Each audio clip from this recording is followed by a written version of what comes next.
अस्सलाम वालेकुम दोस्तों, अपनी नेक्स्ट वीडियो के साथ आपको वेलकम करता हूं अपने इस चैनल में। उम्मीद है सब खैरियत से होंगे। तो चलते हैं आज की अपनी अहम न्यूज और इन्फॉर्मेशन की जानब। सबसे पहले तो दोस्तों बात करेंगे कि स्पेन फैमिली वीजा और इसके बारे में कुछ जरूरी इकदाम जो कि आपको बहुत ज्यादा जरूरी करने चाहिए ताकि बाद की परेशानी से बच सकें।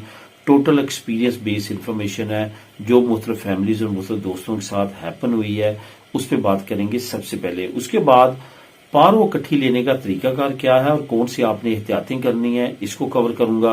हुकूमती ऐलान इंग्रेसो मिनिमा बिताल के बारे में एक अच्छी खबर, इस पे बात करेंगे। उसके बाद नेशनल पुलिस ने तहकीकात की हैं और हैरान कौन रिजल्ट सामने आए हैं जो आप लोगों के साथ शेयर करूंगा। इस पे बात करेंगे वीडियो के आखिर में। तो जो दोस्तों आज आप लोगों के साथ मैं लिंक शेयर करूंगा वो बताता चलूं। हुकूमती ऐलान जो इंग्रेसो मिनिमा बिताल के बारे में अच्छी खबर है, उसका लिंक नंबर 1 आपको मिलेगा। और नेशनल पुलिस की जो तहकीकात हैं और हैरान को रिजल्ट जो सामने आए हैं, इसका लिंक आपको नीचे डिस्क्रिप्शन में मिल जाएगा। आप दोनों को खुद भी क्लिक करके रीड कर सकेंगे।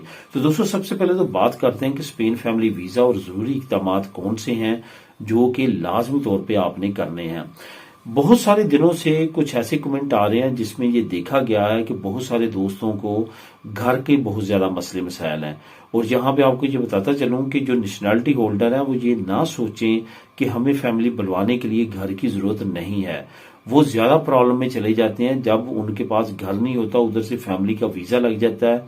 वो फिर यहाँ पे लोगों के साथ शेयर करते हैं अपनी फैमिलीज को और मुख्तलिफ तरह के प्रॉब्लम्स क्रिएट होते हैं। इस वजह से जिनके पास नेशनैलिटी है वो भी अपने घर को कोशिश करें अरेंज करने के बाद ही अपनी फैमिलीज को बुलाएं। यहाँ पे बहुत ज्यादा मसले मसाइल सामने आ रहे हैं। अब यहाँ पे जो जिनके पास रेजिडेंट कार्ड है उनकी बात करते चले, उनको तो पहले ही घर अरेंज करना पड़ता है और उसके बाद ही वो अपनी फैमिली को बुला सकते हैं। अब यहाँ पे उनके साथ क्या मसला बन रहा है? अब उनके साथ ये मसला बन रहा है कि क्योंकि घर मिल नहीं रहे, घरों के बड़े मसले मसाइल हैं, उनको मुख्तलिफ तरीकों के साथ लूटा जा रहा है। वो जल्दबाजी में ऐसे घरों को ले लेते हैं जिन पे इन्फॉर्मे पास नहीं होता, जिन पे फैमिली पास नहीं होती। अब यहाँ पे मैं थोड़ा सा आपको इसके बारे में बताता चलूं कि आपने जब घर लेना है ये याद रखें कि वहां पे उस घर में पिछले 1 साल तक किसी ने पहले फैमिली अप्लाई ना की हो। ये आपने जरूरी तौर पे उस घर को पहले चेक करवा लेना है। ये जनता मिनटों से नॉर्मली इजीली चेक हो जाता है।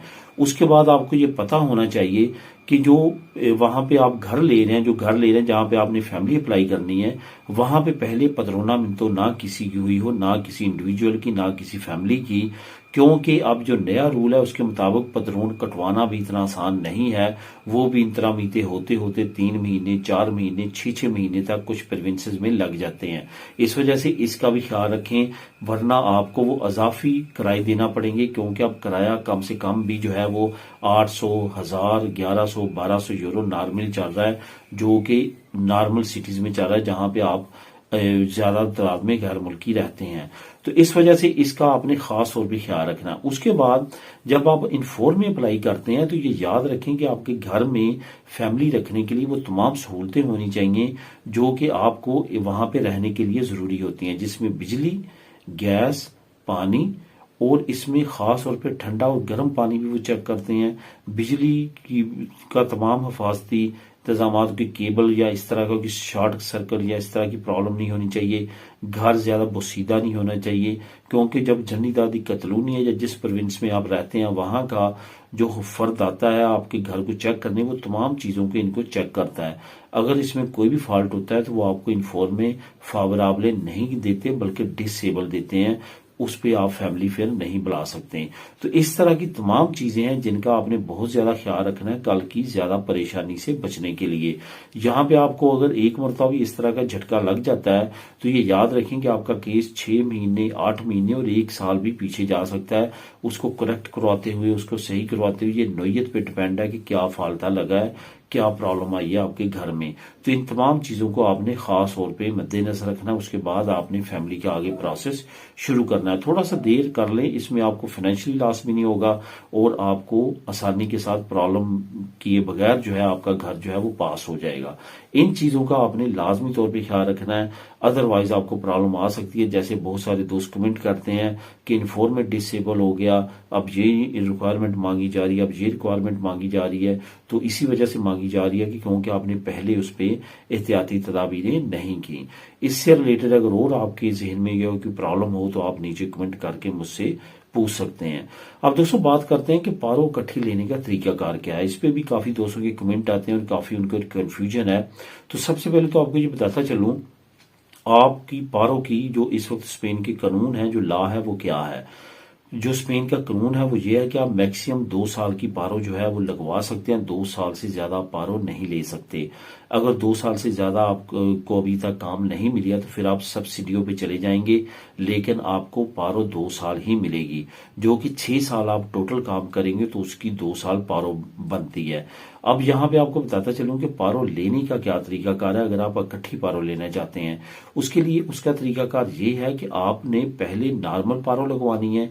और ये याद रखें कि जब आपने पारो लगवानी है नॉर्मल, आपको आपके हैफे ने, यानी कि जिसके पास आप काम करते हैं, जो ओनर है, उसने आपको काम से निकाला हो, आपने काम ना छोड़ा हो, वरना आपकी पारो नहीं लगेगी।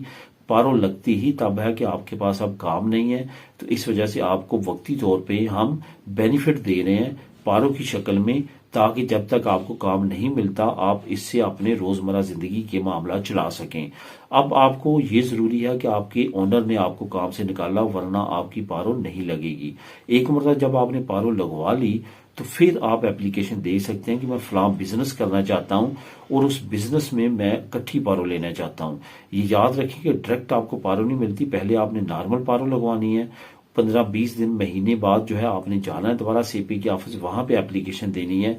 मैं ये बिजनेस करना चाहता हूँ, ये काम करना चाहता हूँ। काम की नोयत से वो आपसे डॉक्यूमेंट मांगेंगे, ये डॉक्यूमेंट लेके आए तो आपको इकट्ठी पारो मिल जाएगी। ये याद रखेंगे पारो 5 से 10% कम मिलती है इकट्ठी, जितनी कि आप पर मंथ हर महीने आपको मिलती है।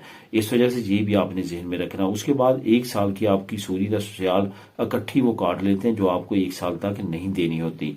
तो ये रिक्वायरमेंट और कवानीन है जिसके मुताबिक आपको इकट्ठी पारो मिलती है। जहां पे एक और बात बताता चलूं, आपको तभी पारो मिलेगी जब आप कोई बिजनेस करना चाहेंगे। ऐसे पारो नहीं मिलेगी कि आप एक गाड़ी खरीदना चाहते हैं पर्सनल यूज के लिए, या आप एक घर खरीदना चाहते हैं रहने के लिए तो मुझे इकट्ठी पारो दे दें। तो ऐसी सूरत में आपको पारो नहीं मिलेगी, बल्कि सिर्फ कारोबार करने के लिए आपको ही पारो मिलेगी। इससे रिलेटेड अगर और आपका इस जहन में कोई क्वेश्चन हो तो आप नीचे कमेंट कर सकते हैं। ये एहतियात करनी है आपने कि कोई भी ऐसा काम ये नहीं करना पारो इकट्ठी लेने के लिए किसी वकील, किसी एजेंट के कहने पे, जो कल को आपको प्रॉब्लम हो। बहुत सारे लोगों ने ऐसे इकदाम किए कि जाली डॉक्यूमेंट बना के दिए, जाली लोकेशन शो की, बाद में उनकी पारो भी खत्म हुई, वापस ले ली गई, जुर्माने डाले गए और आइंदा पाबंदी लगा दिए कि वो पारो नहीं ले सकते। इस वजह से बहुत ज्यादा एहतियात की जरूरत है। अब दोस्तों बात करते हैं हुकूमती एक अहम ऐलान की, जो कि एक अच्छी खबर है। इंग्रेसो मिनिमम विताल के बारे में एक अच्छी खबर ये हुकूमत ने जो है वो वाजे की है कि 2025 में 1 जनवरी से इंग्रेसो मिनिमम विताल जो है उसमें इजाफा करने जा रही है हुकूमत। ये इजाफा कितना होगा? ये 7% तक इजाफा होगा, यानी कि 7% तक आपको इजाफा मिलेगा। यानी कि अगर आप 1000 यूरो लेते हैं पहले, तो वो आपकी 70 यूरो मजीद इजाफा हो जाएगा। तो इस तरह से 7% आपकी इंग्रेसो मिनिमम विताल बढ़ेगी। जिन इलाकों में क्राइसिस आए हैं, जो आपको पता है कि आफात आई हैं, जैसे कि वलेंसिया में, सलाब वगैरह, या वहां पे भी तमाम लोगों की इंग्रेसो मिनिमम विताल राइट दे दिए गए हैं कि वहां के रहने वाले तमाम लोग इंग्रेसो मिनिमम विताल अप्लाई करके ले सकते हैं और उनको अजाफी इंग्रेसो मिनिमम विताल दी जाएगी। अब दोस्तों आखिर में बात करते हैं कि नेशनल पुलिस की तहकीकात और एक हैरान कुन रिजल्ट जो है वो सामने आया। आपको मैंने शेयर किया था कि सीता माफिया के खिलाफ हुकूमत ने ऐलान किया है। जब कवानीन की अनाउंसमेंट हुई थी, इमिग्रेशन कवानीन की, उस वक्त हुकूमत ने यह भी ऐलान किया था कि हम इमरजेंसी बुनियादों पर माफियाज के खिलाफ जो है वो इकदाम करेंगे, जो कि एक्सतराखीरिया की सीटों के मामले में खुर्द बुर्द करते हैं, रोबोटिक सिस्टम के जरिए सीटें बुक करते हैं, सेल करते हैं। ये प्रॉब्लम का आपको पता है कि बड़ी देर से सामना है, जब से कोरोना आया ये सामना है। तो इस वजह से 200 का, 300 का, 400 का भी लोगों ने सीटा खरीदा है एक्सतराखीरिया का। अब हुकूमत ने क्रैकडाउन किया, बहुत बड़े बड़े माफियाज को पकड़ा। अब उनकी तहकीकात के रिजल्ट सामने आना शुरू हो चुके हैं।